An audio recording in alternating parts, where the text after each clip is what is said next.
Binge the full week of The Ray Taylor Show ad-free over at inspireddisorder.com/plus. This is The Ray Taylor Show. Welcome to The Ray Taylor Show, where I bring you reviews of the latest movies and TV shows, as well as classic and foreign films. I'm your host, Ray Taylor, and on this podcast, I'll be talking about all things film and television.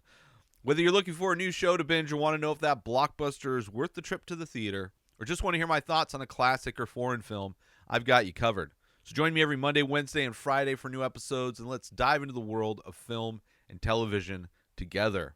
On today's episode, I am talking about the Christmas horror film Better Watch Out. It came out in 2016, directed by Chris Peckover. This is written by Chris Peckover as well, along with Zack Kahn. This one stars Olivia DeJonge, Levi Miller, and Ed Oxenbould, among other great actors in this movie. In this movie, on a quiet suburban street, a babysitter must defend a 12-year-old boy from intruders, only to discover it's far from a normal home invasion. That just sounded weird. Must defend a 12-year-old boy from home intruders. Protect?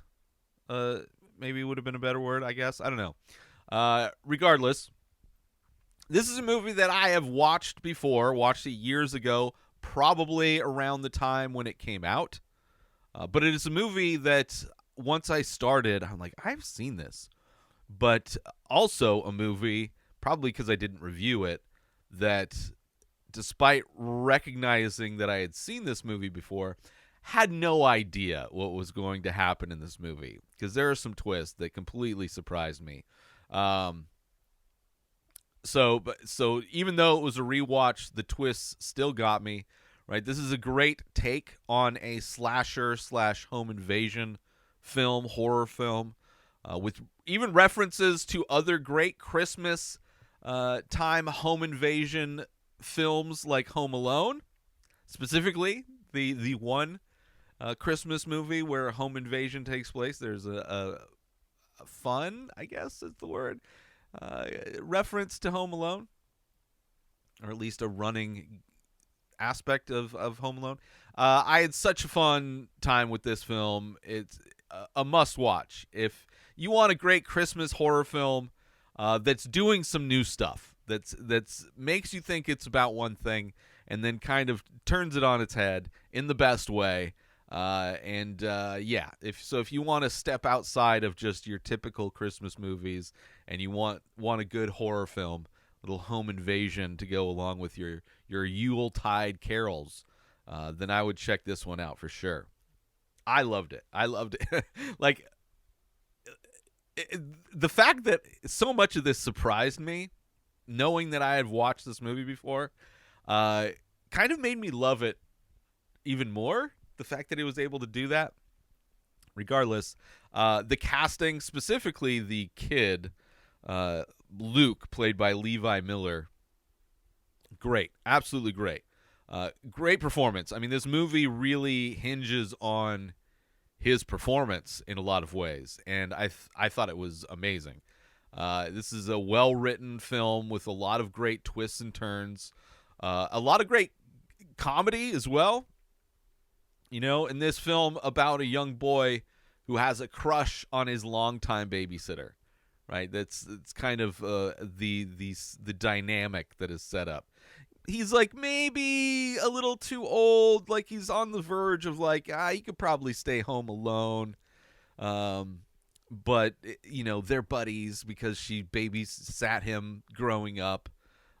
You know, in this movie, you know, this is a movie that has a big twist that happens after the first act. It's not like an ending twist. After the first act that kind of changes everything, changes the dynamic of everything that's going on, and which I completely forgot about. So when it happened, I was blown away again, as I'm sure I was the first time. And it's a movie I would hate for anyone to watch for the first time if you've been spoiled. So I'm going to save a lot of this review for spoilers. But it's a movie that also has a lot of kind of different parts that all get wrapped up in a very satisfying way at the end of this movie, which I was also surprised with how it all comes together at the end. But every moment of this film just keeps you engaged all the way up until the very end. Like, even the very end of this movie, there's another revelation, which is like, what is going on? I really love this movie a lot. Let's take a short break from this episode. Hey, loyal listeners of The Ray Taylor Show. I know it's one thing to tune in and engage with the content that I passionately create for you. But what if I told you there's a way to wear your fandom? Introducing our exclusive line of merchandise inspired directly by the vibes and visuals of this very podcast. From the stylish t-shirts that'll make you stand out in the crowd, to our eco-friendly biodegradable phone cases, adorned with artwork inspired by the show. You can now carry a piece of The Ray Taylor Show wherever you go. Whether you're looking to make a fashion statement, protect your phone with some flair, or simply want to show off your love for the show, our merchandise has got you covered. Ready to rock our gear? Head on over to inspireddisorder.com and get yours today.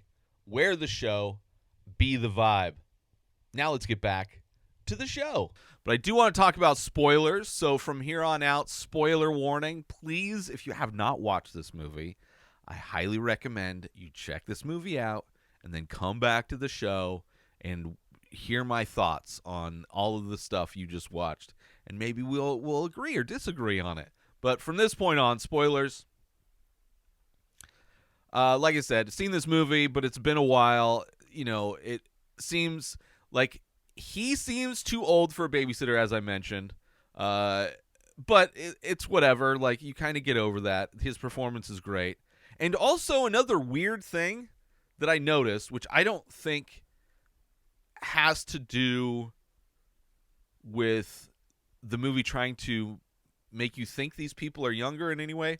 But I noticed that all of the doorknobs in this movie are really high. They're almost at eye level. And even the light switches, like, everything is positioned way higher than you would normally see it. So when these kids go to the door, right, whether it's the 16 to 17-year-old babysitter or this 13-year-old kid, the doorknob is like at their face, which is kind of weird. Just very strange. They also the mom uses a pencil because apparently he's been sleepwalking, which when watching that, I'm like, so you're just going to know if the pencil falls off the door, then you're just going to know that he sleptwalked. It's not going to, like, alarm anybody that he sleptwalked. You're just going to know that he had left his room at some point.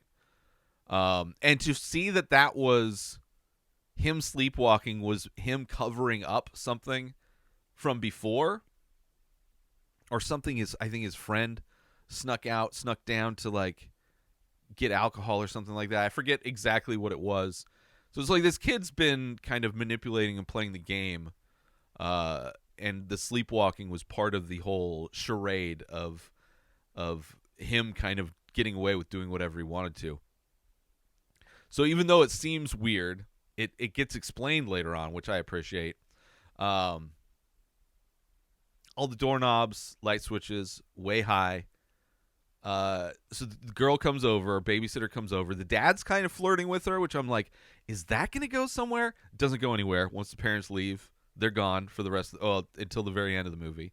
But yeah, the dad's like, you know, which maybe it's playing into that kind of trope of, you know, dads and babysitter type of thing. But he, trying to get some, like, liquid courage, pops open a bottle of champagne, right? He's trying to act like an older kid, right? He's almost 13. Crush on the babysitter. They end up sharing a bottle of champagne. She's like, fuck it, you're drinking. He catches her taking a sip of it instead of pouring it down the thing. He's like, oh, so I guess, so they end up sharing it, which is fine. I mean, that just goes to show how, you know, there's a 4 to 5 year difference between them. They're both kids. she knows that he's like, he's getting a little older. He's not the same child that he was before. So, babysitter letting him get away with some stuff. Okay. And she's moving. She's going to like college or whatever. So this is also kind of like the farewell between the two of them. And then you see like they go sit down to watch a movie. And like this is still the first act. And I'm like, watching this, I'm like, okay, like I know where everything is going. Like nothing is surprising yet. Right? They sit down to watch the movie. He puts his hand on her leg, and she like picks it up and puts it off. He puts his head on her shoulder to lean on her, right? Which is probably something he did as a child, right? So he's trying to make his move, and then he tries to kiss her, and of course that doesn't work. And then his stoner friend shows up. Right? Things kind of start getting weird. She starts thinking she sees something outside. And then the stoner friend shows up. And somehow, although now, like while I'm watching, I'm like, how all of a sudden do the cell phones and landlines not work? Actually, I don't know how the cell phones don't work. Like, as far as the Wi-Fi, okay, they shut the Wi-Fi down. Right? And they put the little caps on the phone lines. But as far as not being able to use, I guess, the cell phone thing, because he throws her cell phone in the tank, the fish tank, trying to throw it to her, but he just conveniently tosses it right in the fish tank. And then they get the brick through the window that says, "You leave, you die," and immediately Garrett, the stoner friends, ends up running out the back door and seems to get shot with like a gun with a silencer on it.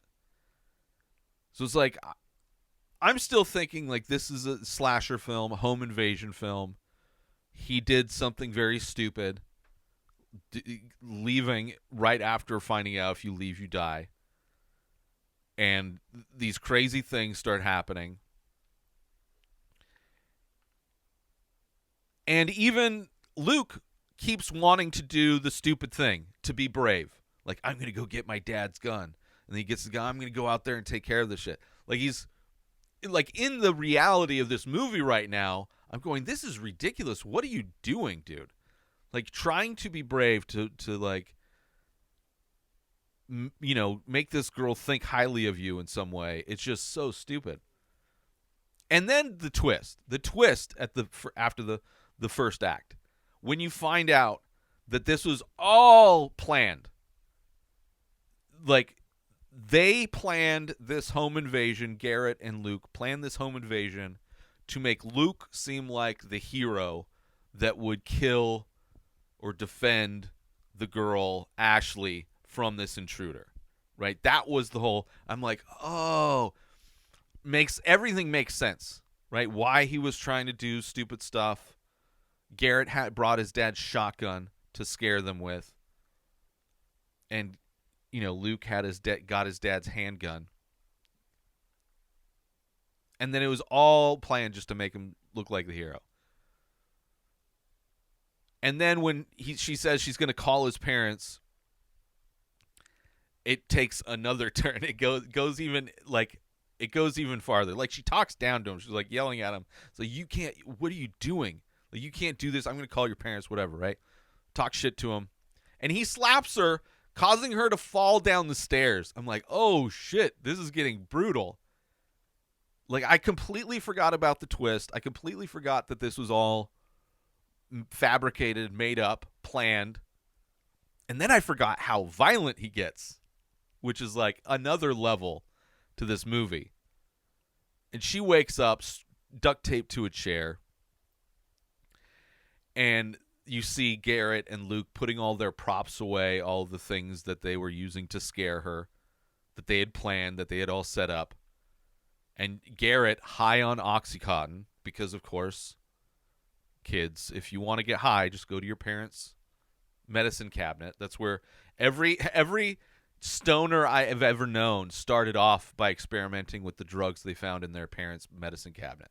Let's take a quick break from the show. Listeners, are you ready to take your experience with the Ray Taylor Show to the next level? Dive into Inspired Disorder Plus for just $5 a month. You unlock a world of premium content that's sure to satisfy your every entertainment and artistic craving. Imagine enjoying The Ray Taylor Show, a full week completely ad-free in both audio and video formats. But that's just the tip of the iceberg. Get exclusive access to the live painting archive, be the first to lay eyes on new releases from the many faces, and enjoy members-only discounts and deals that'll have you coming back for more. With a treasure trove that includes a podcast back catalog of boasting 14 unique shows and over 600 episodes, personal insights through Ray Taylor's own blog, that is me, creative writing to spark your imagination, and an interactive Ask Me Anything section. Inspired Disorder Plus is a feast for the curious mind. Get ready to elevate your entertainment game. Head on over to inspireddisorder.com/plus and become a member of an exclusive club. Dive in, indulge, and inspire your senses. Now let's get back to the show.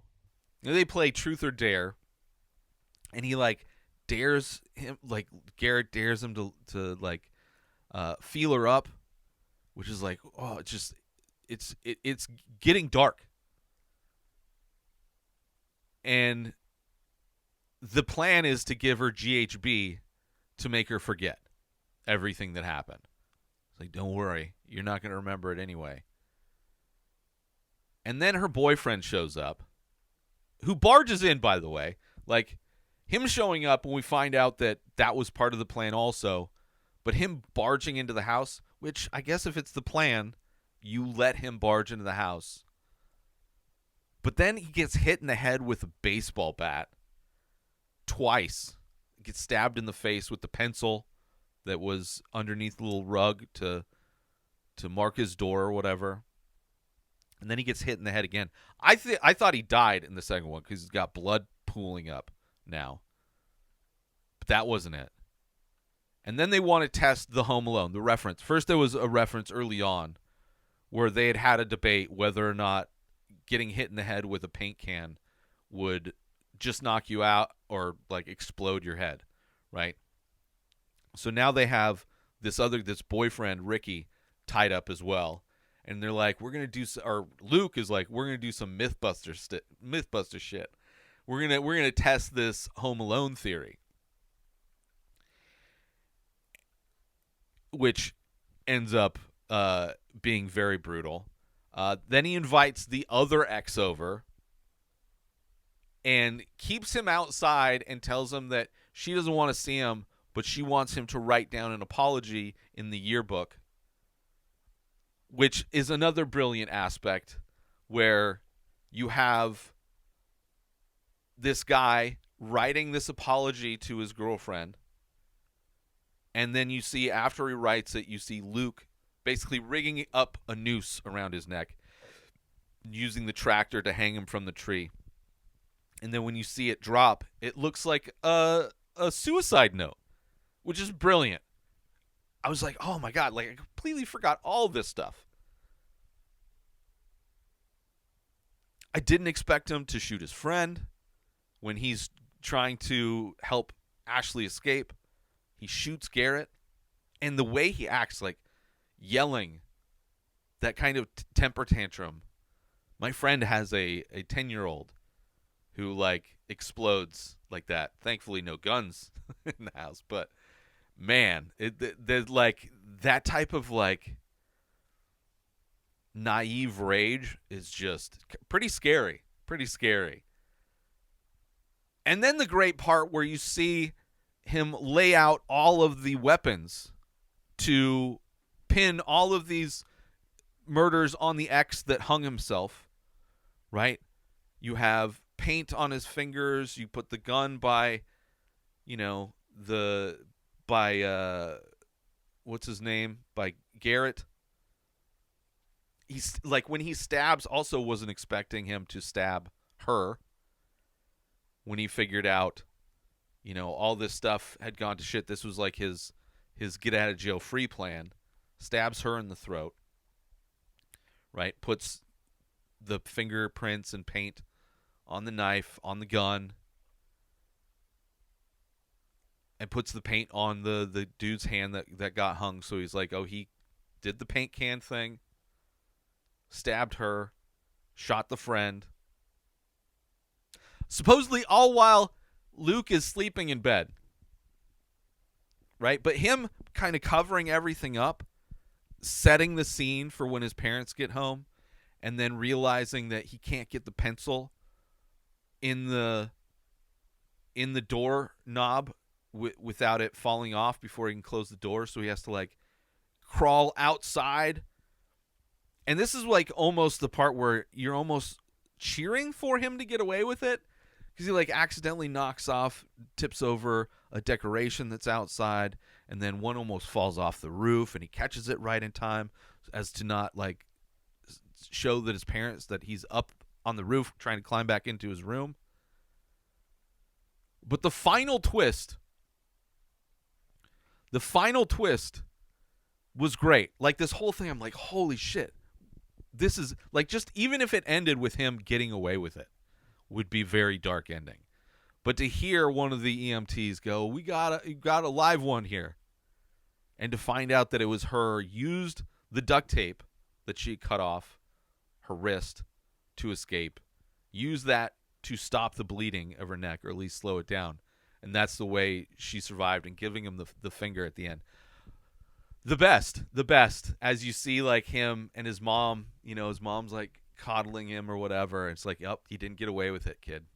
You didn't get away with it. Such a great movie. So much fun. Right? I love how this started off like just a typical kind of home invasion slasher film, Then the twist that it was all planned. But then to see what the actual master plan was, that he is like literally crazy, and watching it all unfold is such a satisfying way, seeing how he covers all of his tracks, right? Barely making it to bed in time for his parents to get home. And like I said, almost satisfying. Like, so it's all so well executed. I was almost cheering for him to succeed. But the final twist, seeing, that she used the duct tape, just absolutely perfect. Her giving him the middle finger as she gets loaded into the ambulance, so satisfying. Just a great movie. Great horror movie that, like, starts off like it's going to be just some generic whatever, and then turns into so much more. And the performance by Levi Miller in this just pulls it off to be a psychotic kid. It's going to, which, on some level, this is similar to like a Home Alone or even a Dial Code Santa Claus, but even like leaning into the horror more so. I loved it. I want to thank everybody for tuning into the Ray Taylor Show. I do hope you enjoyed my thoughts on Better Watch Out. Right? That's the name of it. Better Watch Out. Yeah, Better Watch Out. A great movie. Highly recommend you check it out. Don't forget to tune in every Monday, Wednesday, and Friday for new movie and TV show reviews, and join the conversation by leaving a comment or rating on your favorite podcast platform or over on youtube.com/inspireddisorder. Until next time, enjoy the show. Subscribe to The Ray Taylor Show on YouTube and everywhere podcasts are found. Binge the full week ad-free over at inspireddisorder.com/plus. Purchase Ray Taylor Show merch over at inspireddisorder.com.